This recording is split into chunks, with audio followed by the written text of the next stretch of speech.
Well, here we are up above central London in our Steamco helicopter. We're looking at the moment for the IET's offices and HQ, which is down here somewhere near the Strand. There we go. Oh, there it is. Down there somewhere. Here we go. Yeah, fantastic. So this is going to be the location, hopefully today, for the IET 150 birthday celebrations. Live streaming all week. I've just found out actually that the first session is on health, which is going to be fantastic. Technology, engineering a better future, all that sort of stuff. Yeah, that's what happens when you kind of think as you're talking. And I think we'll try and get down there now, actually, see if we can get down there. If we can cut to our on-the-spot reporter. Is our on-the-spot reporter down here anywhere? Here we go. Yeah, I think he might be in the area. If we just cut here like this. Where is he? Can you hear us, Nick? Can you hear us? Where are you? Where is he? Oh, hello. There's nobody around. I thought lockdown was finished. There's absolutely nobody around. And I've just seen a text from the IET saying they've actually given all the staff the day off, which is lovely. But I'm not being funny, but it would be, I've come down here thinking that there's going to be a session here today, and absolutely nothing going on. So I think what I'm going to have to do is try and cut to the live stream. So if I can get the live stream up and share it with you. So if you're here today for the IET 150 birthday celebrations, I'd imagine Danielle George, who's the president of the IET. She's a radio frequency engineer up there at the University of Manchester, so she must hang out with our friend Lem Cisse, actually, mustn't she? So she's not the vice chancellor, is she? She's a professor there, and Lem Cisse is the chancellor. Yeah, Lem Cisse, he's our friend, fantastic guy. So I'm just going to see what we can do here. Yeah, I'll just go and see what we can configure around here and get this sorted out. Right, what's going on? What are we going to be able to sort out here for this, guys? Is there anything we can get going? We're going to be able to go live to the stream? What's happening? We can pull that up now, can we? Okay, well, let's kill that. Kill the sound effects from that. It's not far away now, actually. What's the time I'm talking about? It's live. Oh my goodness, 5 minutes away by the look of it. No, less than that. Actually, it looks like we're actually going live. 2 minutes 50. 2 minutes, and let's see if we can pull that up on the screen. So yeah, we are, let's cut across to that. So 2 minutes 47 away. We are going to live stream this, and this is a very exciting day for I joined the IET, gosh, 40 years ago this year when I was at Loughborough University studying engineering technology, and it's hard to believe that here I am today, actually, believe it or not, on a cardboard Coventry Cathedral, which we engineered from cardboard boxes. And okay, why aren't we hearing that? Is that because the audio is muted over here? Let's have a quick look and see why we haven't got any audio. Oh, we have got audio. Let's just turn it up then. Okay. Looks like we're getting ready to go.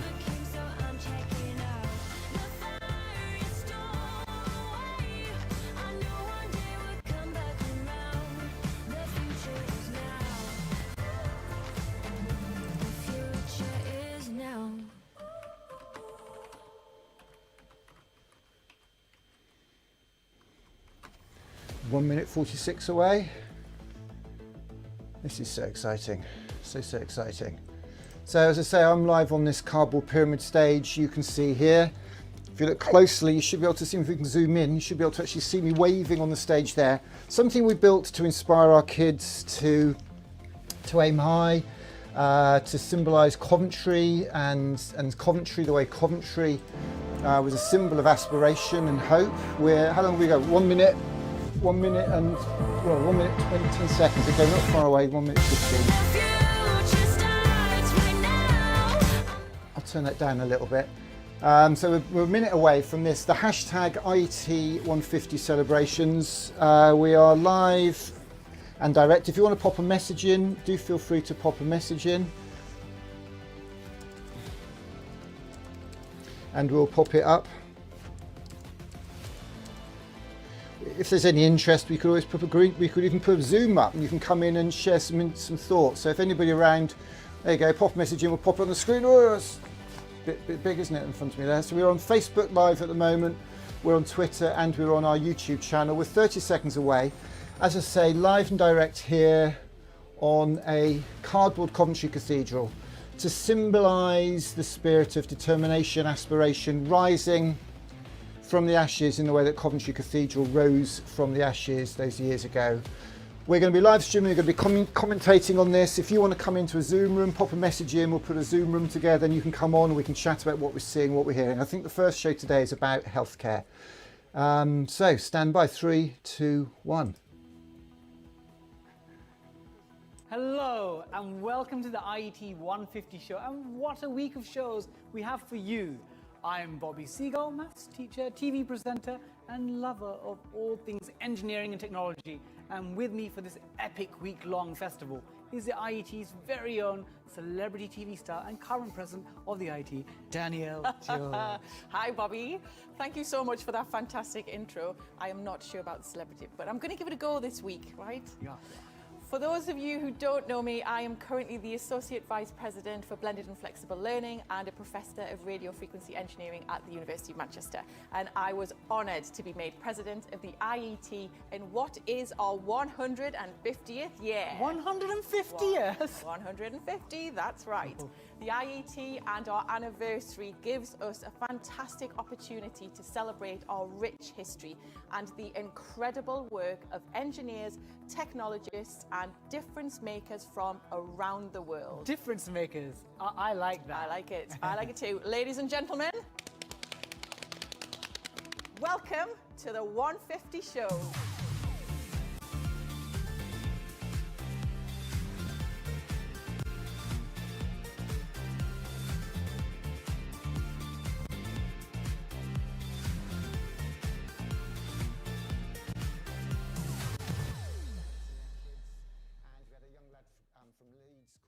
Hello and welcome to the 150 show from the IET's London home, Savoy Place. Over the next hour or so, we'll be talking about healthcare and the engineering and technologies that are transforming patient outcomes. As we battle to beat the global pandemic that has occupied the news and impacted everyone's lives, we'll be discussing the developments of the recent COVID-19 vaccines and how pharmaceutical companies and researchers approach the challenge of creating effective vaccines in a world where we're seeing ever-changing strains of the COVID-19 virus. But it's not going to be all about the pandemic, that's for sure. Healthcare technology is a huge area. So we'll be looking at lots of amazing news stories within this important arena. Here's one, Dan. What do you get if you mix baking with engineering? Oh, I don't know. Baconeering. I like it. I like it. We're really excited to be joined now by a resident chef and engineer, Andrew Smith. He's going to be in the kitchen giving his take on baking with an engineering element. Andrew, can you hear me over your mixers? Just about, Bobby. Yes, today I'm going to be looking at mechanical engineering and edible boats. Oh, I can't wait for that. Oh, nice cup of tea to go with that, Bobby. That'd be lovely, wouldn't it? Yeah. An important area of healthcare is the technology that allows people to have a better quality of life. And we'll be exploring the world of assistive technology, from the two-wheeled self-balancing wheelchair to a fully adapted Lamborghini. Actor David Proud joins us to highlight some of the incredible tech helping people with disabilities become independent at home, at school and in the community. There really is something for everyone. Yeah. During lockdown, I think most parents, and I'm sure that included you, Dan, have become familiar with conducting science experiments from the dining room table. Oh, yes. Throughout the week, we have the IET Young STEM of the Year, Callum Daniel, with us to help inspire your budding.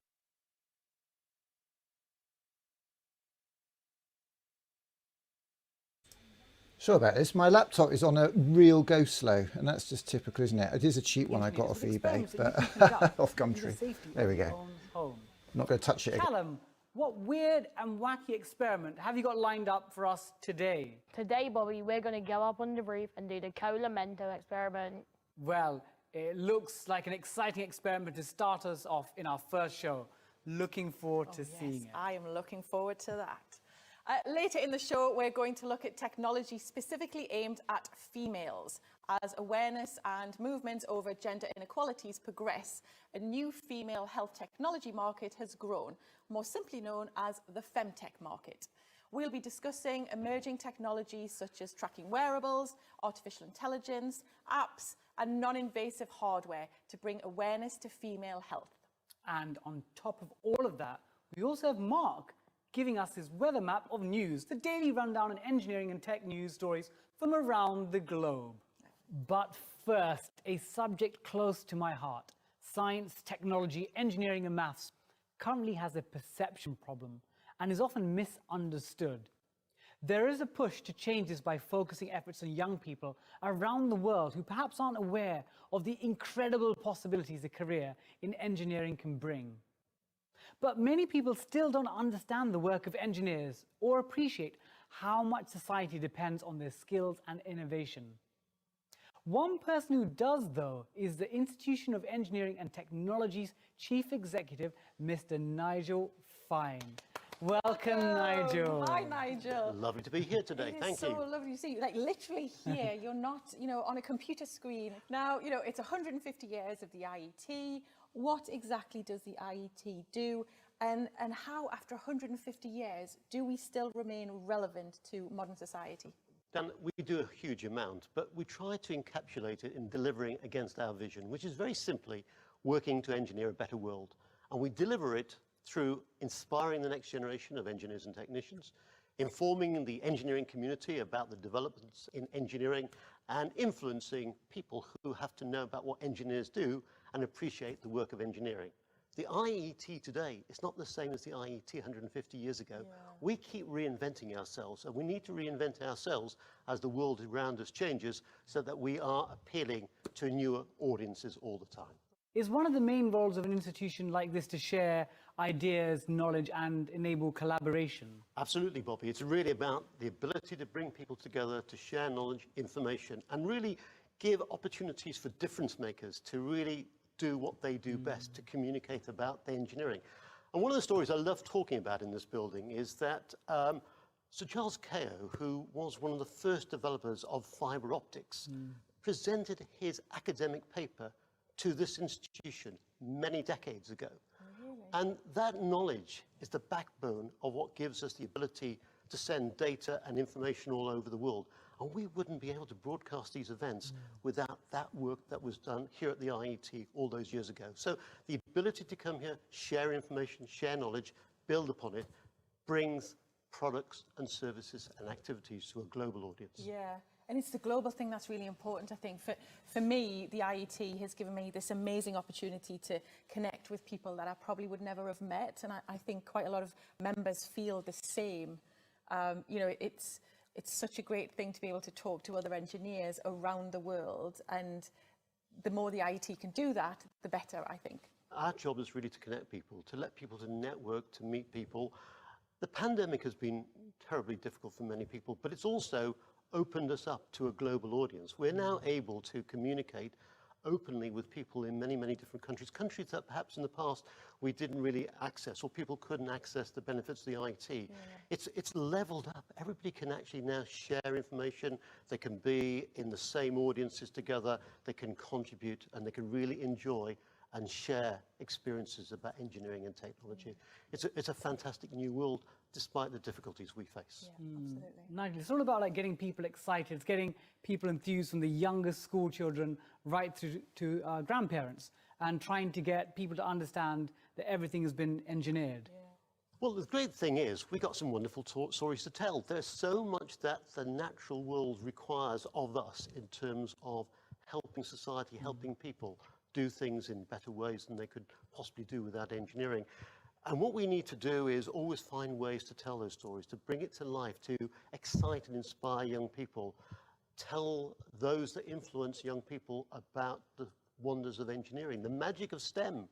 And those are people like teachers and parents who are particularly important and influential in actually shaping the careers of young people.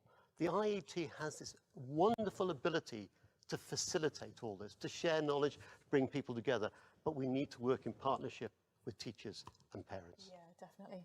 I love to see your passion. It's great when so many engineers talk, we all talk with our hands, don't we? And it's so lovely to see your passion come across, Nigel, for engineering. Thank you so much for joining us. You know, it's our 150th year and we had lots of different plans, didn't we, to do some different things. But I think it's given us such a great opportunity to do different things, hasn't it?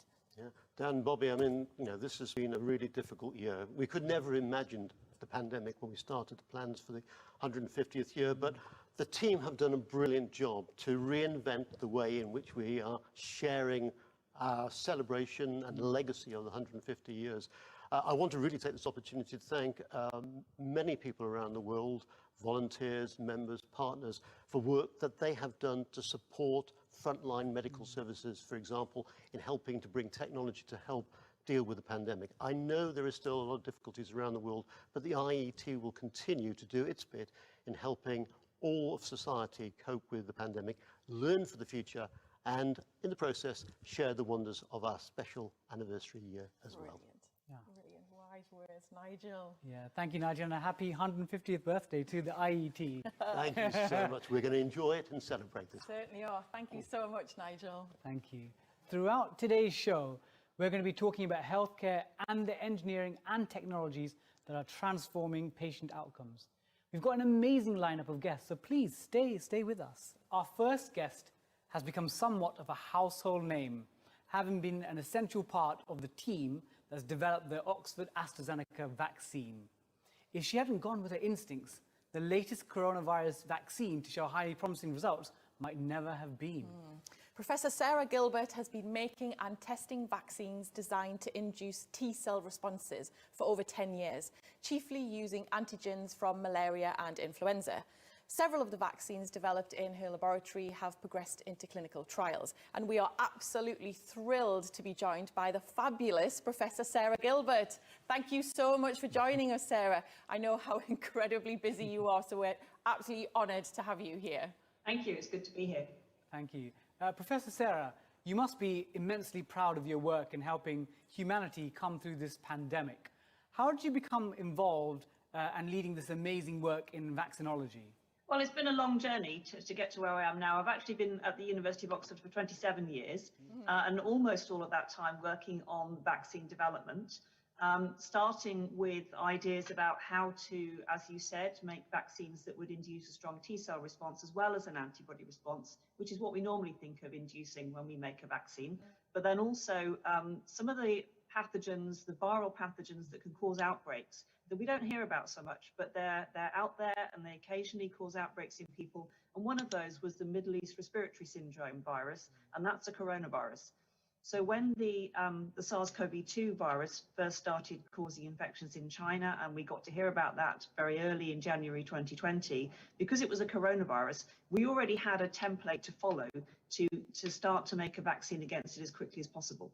And the public think, sometimes I think with the COVID-19 vaccine that it's just been, a few months, and you guys have just been working on it for a few months. And as you say, this is over many, many years, isn't it?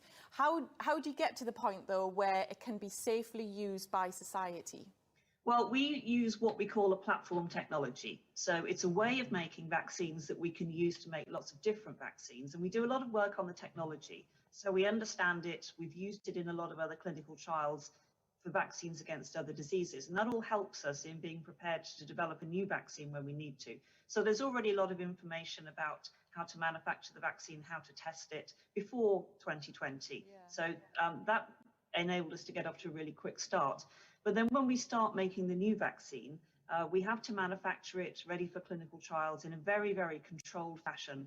And there's a lot of testing. All of the raw ingredients are tested very thoroughly to make sure that they're what they should be and that they aren't contaminated with anything else. And at all stages of the vaccine manufacturing process, it's very highly controlled.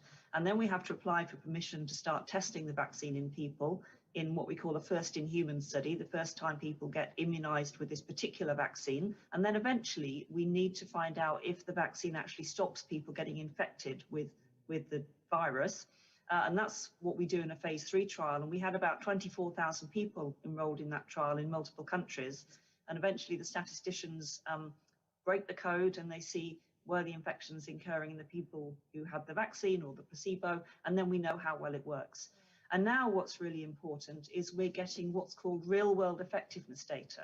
So because the vaccine's being widely used after it was licensed for emergency use, we're able to track how well it works in the over 80s, the over 70s, the over 60s that started receiving it in the national rollout. And it's been extremely effective at preventing people, even the oldest people who had it, from going into hospital and from preventing severe disease. And we've also seen that in people who've been vaccinated, even if they do get infected, they have a mild disease and they shed the virus for a shorter amount of time. So that reduces opportunities for transmission. So all of this data gets put together, so we've got a thorough understanding of how the vaccine's working. Really systematic process. Yeah, If you can cast your mind back to when you first heard about COVID-19, what was you and your team's Well, we've reaction? actually, I've managed to find where they're actually presenting from. They're actually up here on the roof. I thought they'd be inside, but obviously the staff, the IT staff have all got the day off apparently. Turn it down a bit. The IT staff have got the day off and they're actually projecting it on the roof. It sounds like it's been pre-recorded, which makes perfect sense. And we've got a bit of video. What's that audio coming through the background? A bit of audio bleeding through there. Can we sort that out? What's causing that? I don't know. This is a little bit... Oh, it's that audio there, is it? It's that video's been running in the background. Okay, we'll turn that down a bit. So yeah, we're up on the roof. I managed to get in through a side door. So here we are at the IET in Savoy Place. Now, obviously, if I start moving it around, it's all going to go a little bit pear-shaped, isn't it? So I need to be careful with that, but you get the idea. We're having a little bit of fun here today.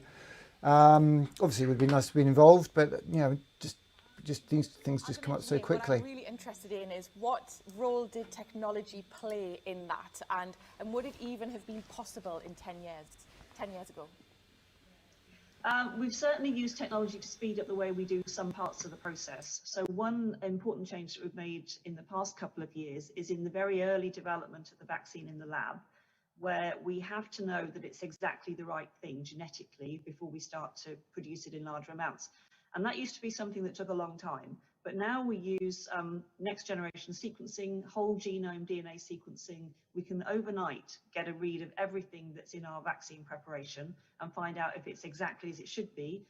So that aspect of testing has really speeded things up because we were able to go very quickly from designing the vaccine to making a small stock that we could then take into our manufacturing facility and get ready for clinical trials. With our volunteers, we take blood samples at multiple times. And we separate it into the cells and the serum for different immune testing. And we used to just do all that with hand labeling. So now everything is programmed and barcoded, and we can use a reader to tell us what's in this tube, which person is it from, what date is it from, how long is that after they got vaccinated, and so on. So that's made handling of large numbers of samples, which we've needed to do, a lot more straightforward. Sarah, I think we're in a different era now as well. You know, 10 years ago, we would never have heard about individuals and teams working in your field. And now, you know, you and your team are household names, aren't you? Do you think that the pandemic has made people think differently about the work that goes into creating drugs and vaccines? And do you think we'll see more collaboration like this in the future? Well, what's been really important is the collaboration between different bodies, so between universities and government and pharmaceutical companies, all working together with the shared aim. And that was the way everything worked last year. We all wanted to achieve the same thing. And so we all did what we could together to make that happen, to have a vaccine which was very safe and highly effective, tested as quickly as possible and available for use. And I would like to see more of that in the future. There's a lot of innovation in universities, which doesn't always get out into the real world and get used. And that's something I'd like to see more of. And obviously it's quite an expensive thing to develop these vaccines and do the clinical trials. So we have to prioritize how are we going to spend research funding to make the best use of the innovations that can come out of the universities and can then protect human health. My daughter and I read books together called Women in Science. In a few years, I want to see a Women in Science book with Dr. Sarah Gilbert, so I can read that to my daughter. Thank you so much for joining us, Sarah. It's been a privilege to talk to you. Thank you very much. I remember, you know, it used to take decades to create new vaccines, and we never had the media attention that we do now with it. I think it's a real positive. Some good things can come out of the pandemic and what we've had over the past 18 months. Absolutely. So technology has really made such a difference. If this had been, let's say, 20 years ago, it would have been a different story. Absolutely. To really understand how technology makes a difference to patient outcomes, we're joined now by the chairman of the IET healthcare sector and presenter of the Evidence-Based podcast, Dr. Peter Bannister. Welcome and hello, Peter. Hi, Peter. Hi there. Hi to you both. Hi. So firstly, Peter, how did you get into the healthcare industry in the first place? And tell us a bit about your background. The journey that got me to where I am today, it was actually a kind of a love of movies, and in particular movies like Labyrinth and Star Wars, which had lots of puppets and animatronics. And I was really into those as a kid. And over time, that developed into a real fascination with robots, which was really helped by Terminator 2 when I saw that. And when I got to university, I studied robotics. And part of robotics is what's known as computer vision, where you use cameras to make sense of the environment around you to make decisions. So, for example, driverless cars use computer vision to navigate. And I got into that, and then part of that led me to what's known as medical imaging. So, doctors use images, X-rays, ultrasounds, photographs to help them make a diagnosis. And what they're doing when they look at those images is they are trying to extract information. And in many cases, you can get a computer to do the same thing. So I studied how you could get computer programs to analyze images and extract useful information which clinicians could then use. And that's what I think got me into the healthcare sector. And I'm really pleased you did, because you also chair the IET healthcare sector panel as well, don't you? And what role do you think engineering plays, or how big that role is in addressing society's healthcare challenges? I think the last 12 to 15 months have really brought home what a big role engineering has in healthcare. There's numerous examples. When the pandemic kicked off, we had Formula One teams coming in to help build ventilators. We had people 3D printing protective equipment at home. We also had manufacturing and artificial intelligence helping with the rapid development of vaccines. So there was a huge reliance on engineering to help address the pandemic, but there was also the reliance on technology to help people keep living vaguely normal lives. We all are very used to now living on video conferencing calls. And clearly that's... So I better get back to my day job, which is basically doing this, but I've actually got a few things I need to do. If you'd like to watch this, obviously this is going for another 35, 40 minutes over there on the IET's YouTube channel. So it looks as if what they've done is they've produced some great content. They've obviously what they obviously done, I'm pressing the wrong buttons here, so I'm on the wrong set, aren't I? Not to worry.